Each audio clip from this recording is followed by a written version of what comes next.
식사들 잘 하셨어요? 식사들 잘 하셨습니까? 네. 오늘 목사님은 보물이냐 고물이냐 라는 제목으로 말씀의 은혜를 나누고자 합니다. 보물과 고물 똑같은 물건이지만 하나는 보배로운 물건이고 하나는 골동품, 정말 다 이렇게 너무나 오래돼서 다 낡아버린 후패한 그런 물건입니다. 인생도 마찬가지예요. 인생의 보물과 고물을 나누는 분기점이 무엇인가? 그 사람이 많이 배우고 많이 가진 것이 아닙니다. 그가 진정으로 가져야 될 것을 갖고 깨달을 것을 깨달은 사람이 하나님 앞에서 진정 보물 될 수 있는 것이죠. 오늘 우리가 읽은 이 신명기의 말씀은 모세가 죽기 전에 이스라엘 백성들에게 쓴 유언과 같은 말씀입니다. 백성들을 모압 평지에 모아놓고 이제 너희가 하나님이 약속하신 약속의 땅에 들어가면 너희가 이제 그 땅을 차지하게 될 텐데 그 땅의 주인으로서 어떻게 살아야 되는지, 하나님 앞에 어떻게 존귀함을 받은 자로서 승리하며 살아갈 수 있는지에 대해 말씀하는 내용입니다. 이 말씀을 좀 나누기 전에 먼저 이렇게 한 두 가지 정도 중요한 우리 신앙의, 우리 젊은이들의 신앙의 맹점을 좀 이야기 나누고자 해요. 하나는 이름에 대한 내용이고 하나는 땅에 대한 이야기입니다. 이창현이라는 작가가 쓴 내 마음속의 울림이라는 책에 보면 좀 재미있는 글귀가 하나 나와요. 이런 겁니다. 브라운관 TV가 고물상에 있으면 고물, 그러나 백남준에게 있으면 그것은 보물. 마이클 조던이 야구계에 있을 때는 고물, 그러나 농구계에 있을 때는 보물. 똑같은 거지만 어디에 있느냐에 따라, 그 위치에 따라 보물이 되기도 하고 고물이 되기도 한다는 것입니다. 저자는 이렇게 위치의 중요성을 언급하면서 고물과 보물을 나누는 그 분기점은 누가 가지고 있는가, 어느 손에 붙들려 있는가, 어디에 있는가에 따라 달라진다라고 말했습니다. 고대 사회에서 이름이라는 것은요, 소유권을 말합니다. 우리나라가 약 100년 전만 하더라도 우리나라 사람들은 성이 없었어요. 어차피 자기가 살고 있는 작은 커뮤니티, 작은 마을, 서대문이면 서대문 안에, 그리고 뭐 경기도면 경기도 안에 살고 있던 사람들이 대부분이었기 때문에 그때는 아이들도 많지 않았어요. 그래서 한 가정에 집안이 있으면 그 둘째, 그게 이름이에요. 그 집의 첫째.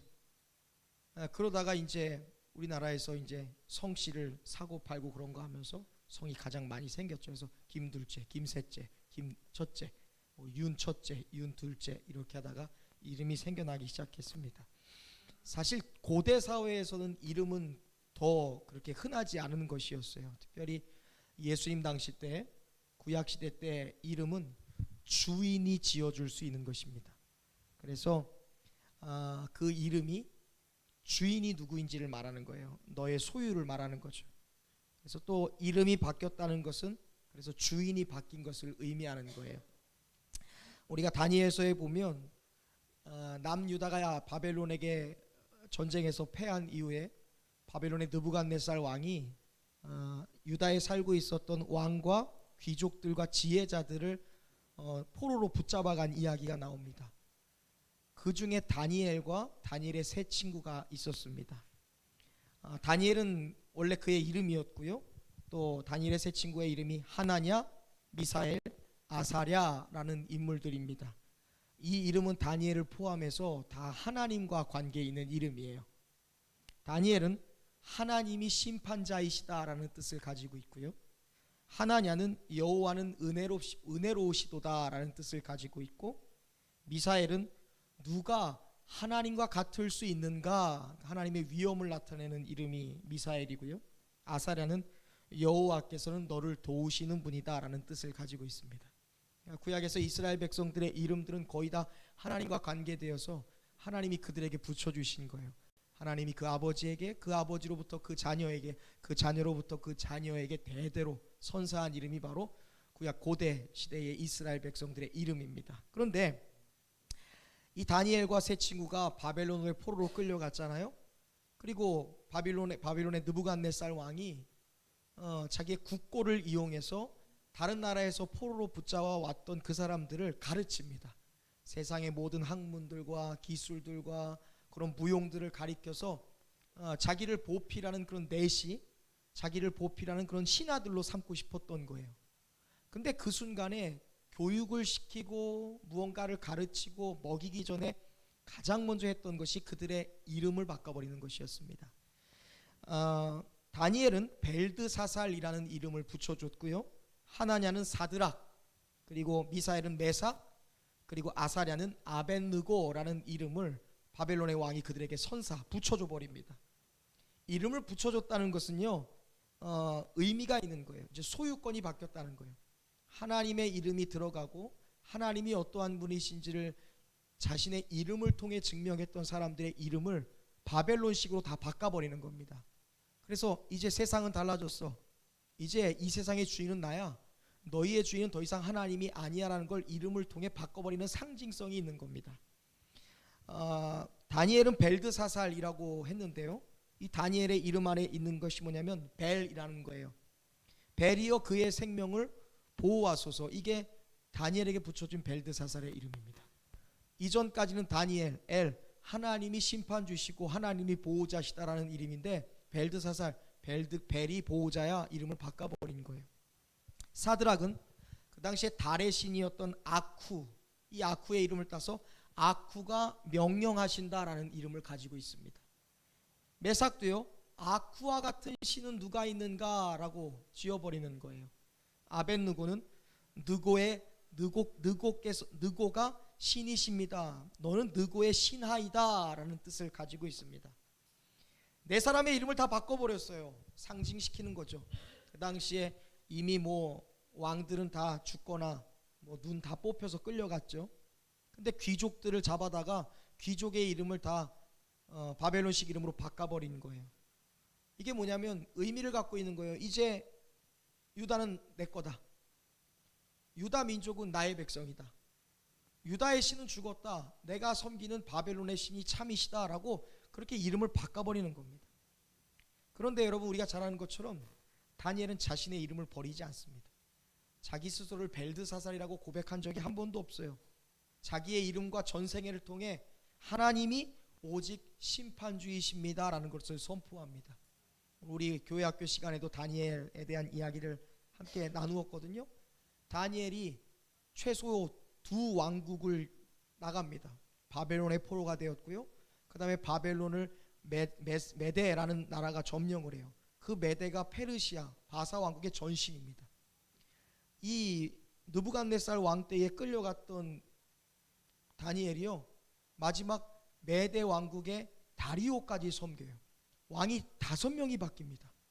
5명이 바뀌는 동안 최소한 60년 동안 이 다른 나라의 포로로 끌려가서 고위간직을 유지했던 사람이에요. 어떻게 그가 이러한 놀라운 일들을 행할 수 있었는가? 세상이 바뀌는 경향이나 세상의 문화대로 끌려간 게 아니에요.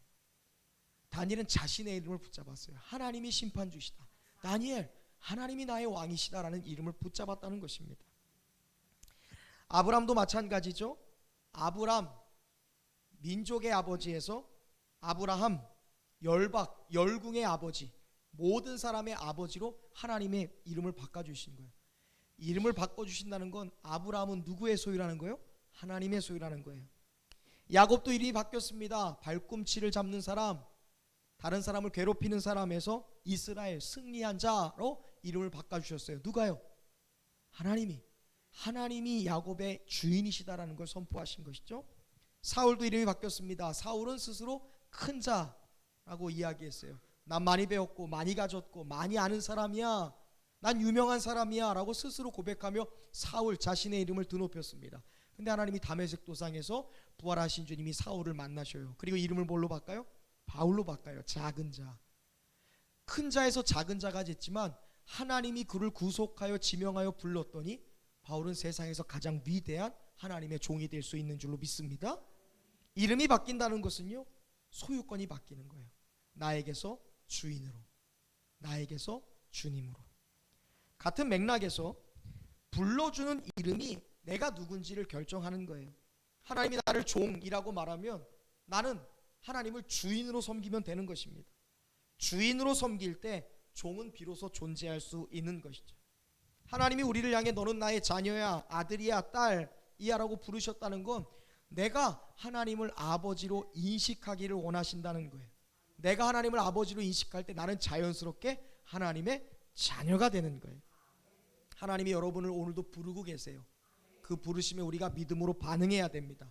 그게 바로 나의 존재가 되는 거예요. 내 행동, 내 태도를 결정하는 게 하나님의 부르심에 반응하는 거라고요.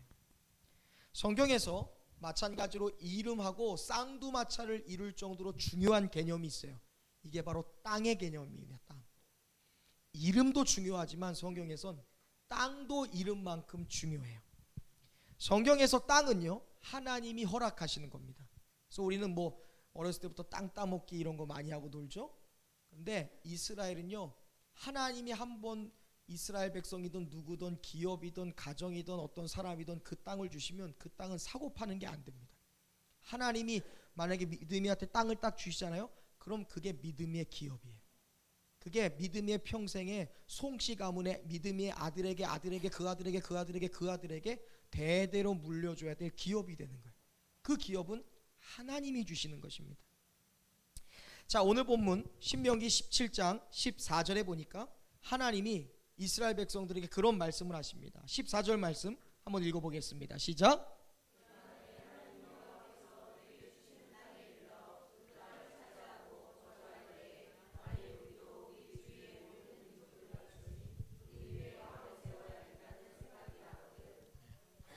자, 이스라엘 백성들은 지금 가데스바네아죠. 모압 평지예요.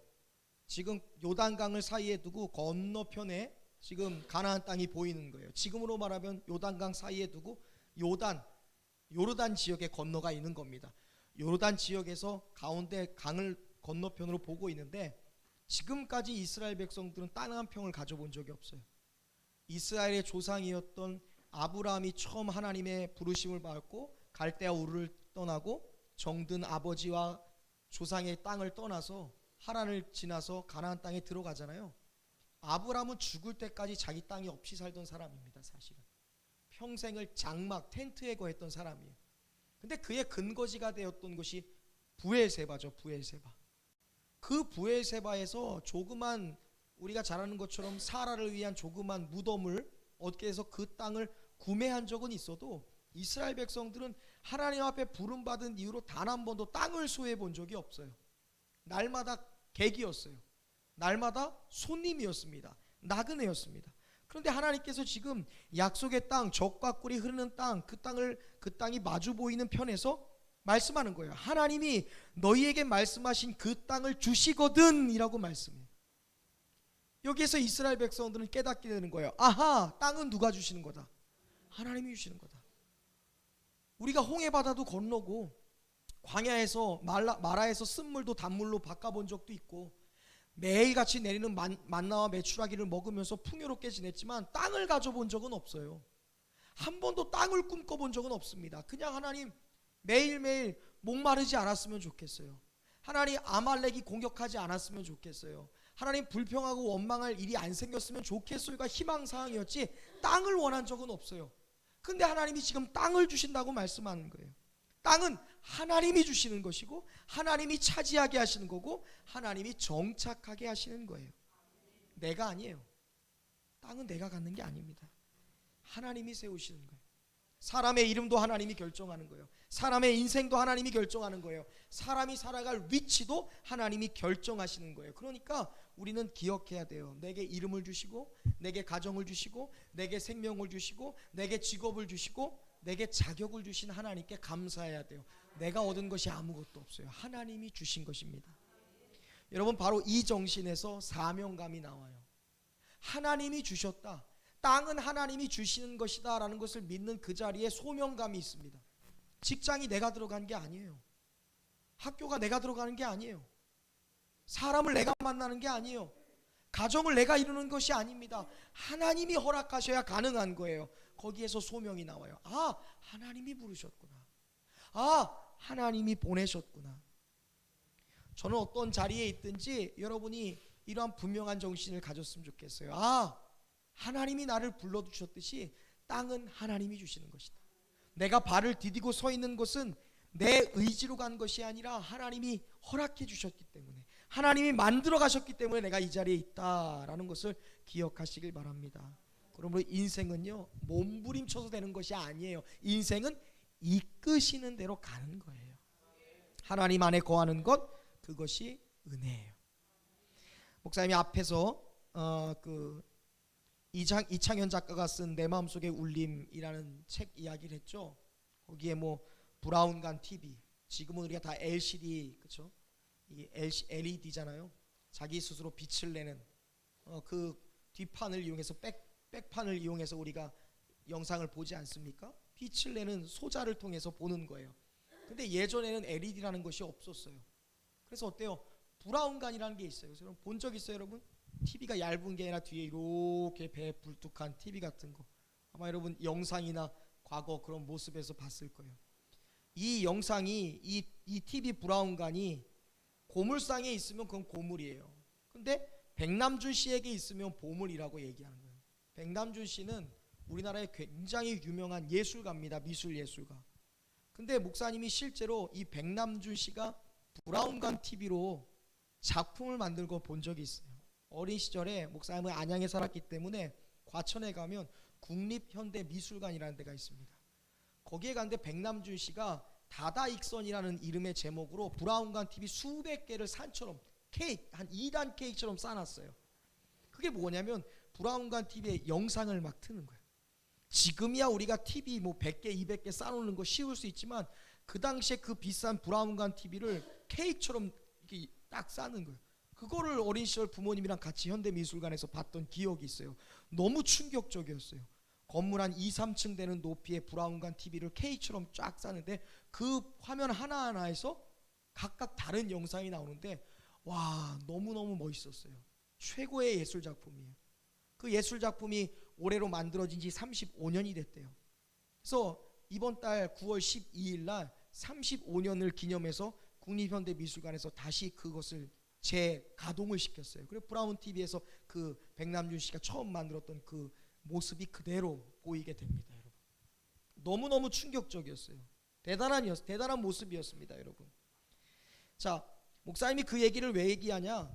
브라운 TV가 여러분 고물상에 있으면 그냥 고물상에서 고물로 전락해 버리는 거예요. 근데 그 백남준 씨에게 그 고물 같은 브라운관 TV가 붙잡히잖아요.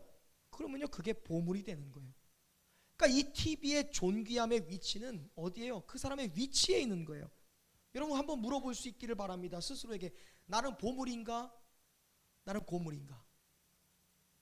다른 질문을 할까요? 나는 어디 있을 때 보물인가? 나는 어디에 있을 때 고물인가? 나는 어디에 있을 때 빛이 나는가? 나는 어디에 있을 때 나다운 삶을 살 수 있는가를 한번 생각해 봤으면 좋겠습니다. 여러분 세상 사람들은요 그래요. 하나님이 왕이 아니라 자신이 왕 되어서 살아가려고 해요. 자기가 삶의 중심입니다. 그런데 여러분 생각해 보세요. 우리가 어디에서 빛이 나는가? 하나님을 왕으로 모시고 나는 그분의 종이며 왕 되신 하나님의 자녀의 자리에 있을 때 우리가 빛나게 되는 것을 여러분 기억하시길 바랍니다.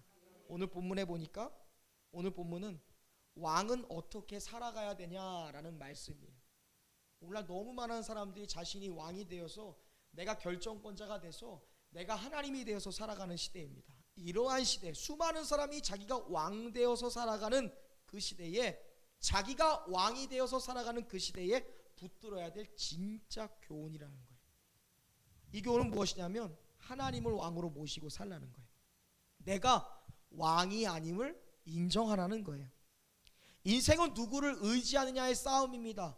내가 스스로 빛나기 위해서 노력하는가, 아니면 백남준이라는 예술가의 손에 붙들려서 나의 인생이 고귀함이 보물처럼 나타나느냐, 그게 나의 인생의 승부예요. 그게 승패와 그의 성패를 결정하는 것입니다. 자, 오늘 본문에 보면 왕에게 주어진 교훈이 있어요. 이 교훈이 네 가지인데요, 결론을 얘기하면 세상 의지하지 말라는 거예요. 하나님 의지하라는 거예요. 첫 번째 보니까 많은 말을 두지 말라라고 말하고 있습니다. 16절, 그는 병마를 많이 두지 말 것이요. 병마가 무엇입니까? 군사력이에요. 왕에게 이야기하는 거예요. 뭐 의지하지 말래요? 군사, 군대, 힘 의지하지 말라는 거예요. 말을 의지하지 말라는 건 누구를 의지하라는 걸까요? 하나님 의지하라는 거예요. 오늘 오전에도 어때요? 애굽의 바로 왕이 이스라엘의 후미를 치기 위해서 600대의 병거와 훈련된 선발된 군대를 끌고 오는 거예요, 여러분. 지금 애굽의 바로가 무엇을 의지하고 있습니까? 군대예요, 군사예요. 근데 여러분, 그 군대가 이스라엘을 점령시켰습니까? 아니에요. 오히려 하나님께서 그 애굽의 군대를 멸절시키셨죠. 왕에게 주시는 교훈이에요. 말 의지하지 말라. 하나님만 의지하라는 거예요. 스스로 왕되어 살아가는 이 시대에 하나님 앞에 보물로서 살아가기를 원하는 사람이 있다면 뭐라고 말씀하는 거예요? 너의 힘과 지혜를 의지하지 말고 누구를 의지하라? 하나님 의지하라는 거예요. 내 잘난 맛이 아니라 하나님 의지해. 두 번째 이렇게 되어 있어요. 많은 아내를 두지 말라. 17절 말씀 읽어볼까요? 시작.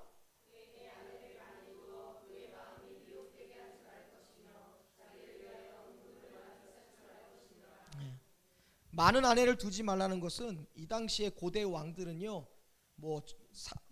사무엘 솔로몬도 1000명의 후궁이 있었다고 얘기하니까 다윗도 아내들 굉장히 많았잖아요. 근데 이 아내가 많다는 게 바람을 많이 펴서 일부 다처제를 얘기하는 게 아니에요. 이 당시에 왕이 아내를 많이 두는 건 다 정략 결혼입니다.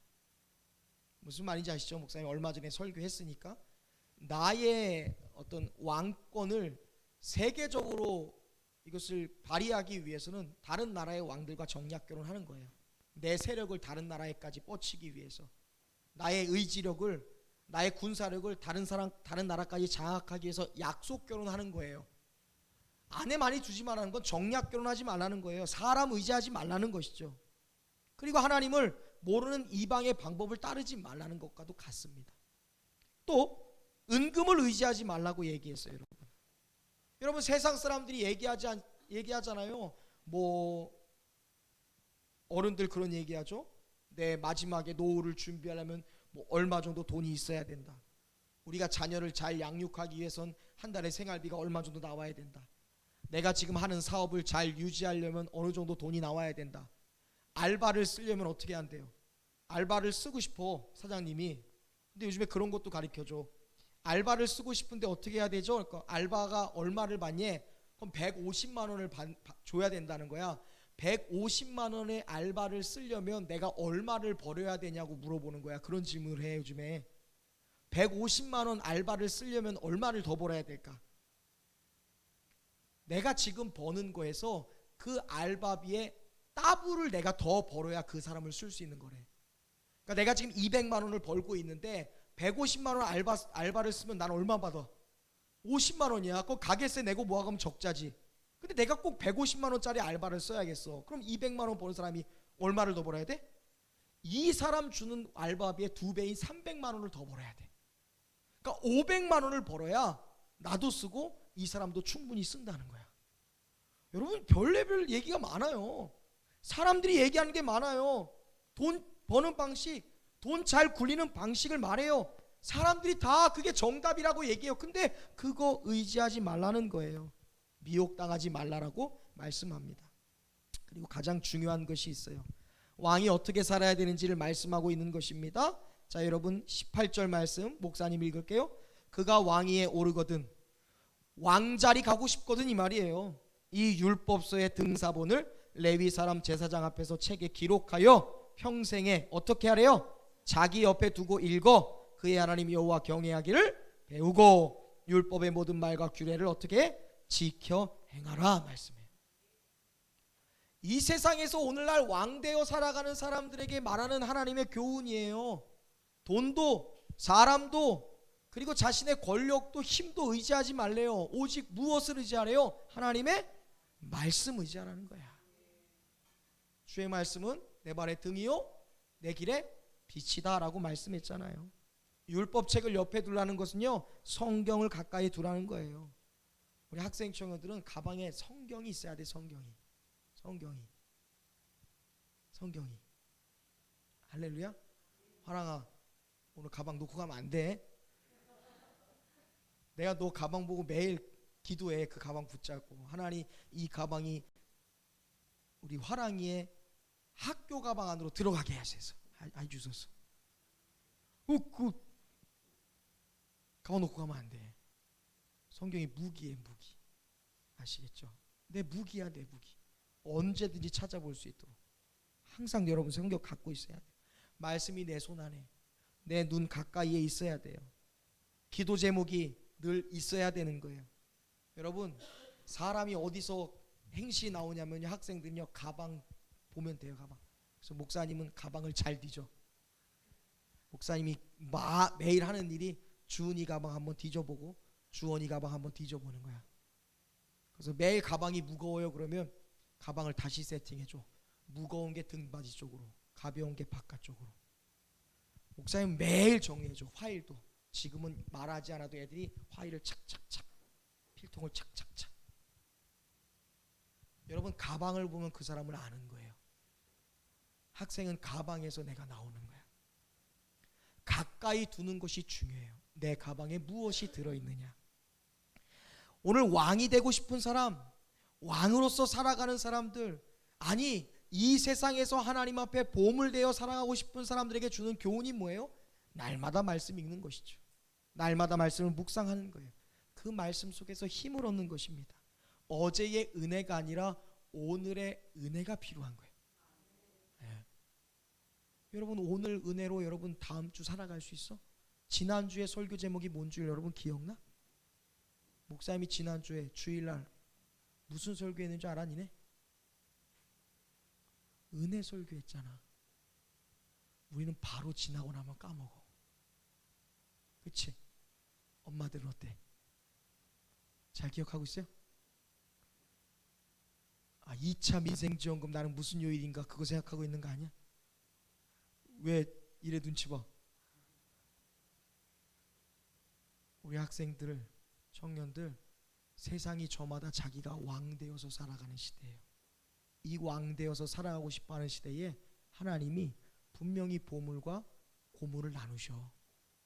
내가 하나님 앞에 보물로 쓰임 받을지 아니면 고리타분한 고물 되어서 저기 없는 데서 빛도 안 보고 그냥 썩어질지 내가 결정하는 거야. 은금 아내 많이 두고 군사력 많이 모으는 것. 여러분 꼭 그것을 나는 군사랑 상관없어요. 아니에요. 내가 좋아하는, 내가 꿈꾸는, 내가 즐겨하는 것이 아니라 하나님은 어때요?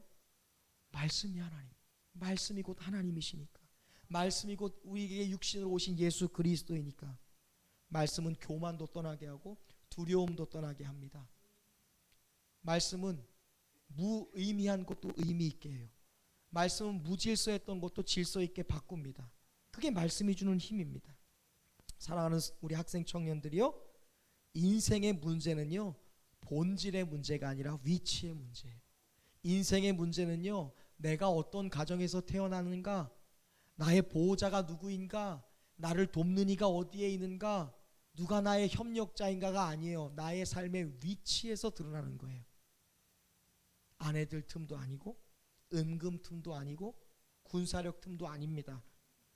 우리가 하나님 앞에 멋진 보물로 쓰임받는 건 내가 말씀 안에, 말씀이 내 안에, 내가 말씀 위에 설 때 우리가 진짜 보물이 될 수 있다는 거예요.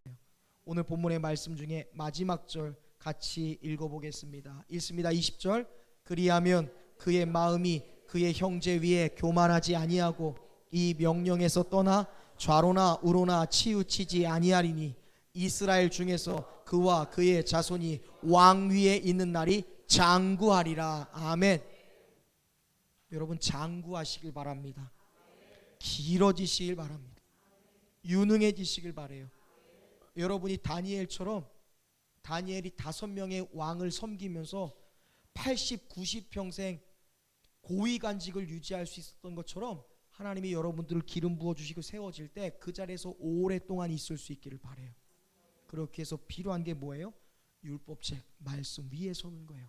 말씀 안에 사는 거예요. 말씀으로 인해 사는 것입니다. 오늘날 수많은 사람들이 자기가 왕 되어서 살아가고 싶어요. 내 이름이 어디서 왔는지, 내 인생이 어디로부터 왔는지, 내가 살고 있는 이 땅이 누구로부터 인한 것인지를 완전 다 잊어버린 채 내가 왕이 되어서 살아가요. 그런데 여러분, 그러한 시대에 우리 학생 청년들이 고물이 돼서 잊혀지는 게 아니라 하나님이 존귀하게 사용하는 보물로서 늘 하나님 앞에 서 있을 수 있기를 바랍니다. 그러기 위해서 우리는요, 하나님의 율법책 이것을 기록하고 평생 자기 옆에 두고 읽어야 되는 거예요. 이 말씀에 붙들려 살아가는, 말씀 위에 분명히 서서 살아가는 우리 학생 청년 되시기를 주님의 이름으로 축복합니다.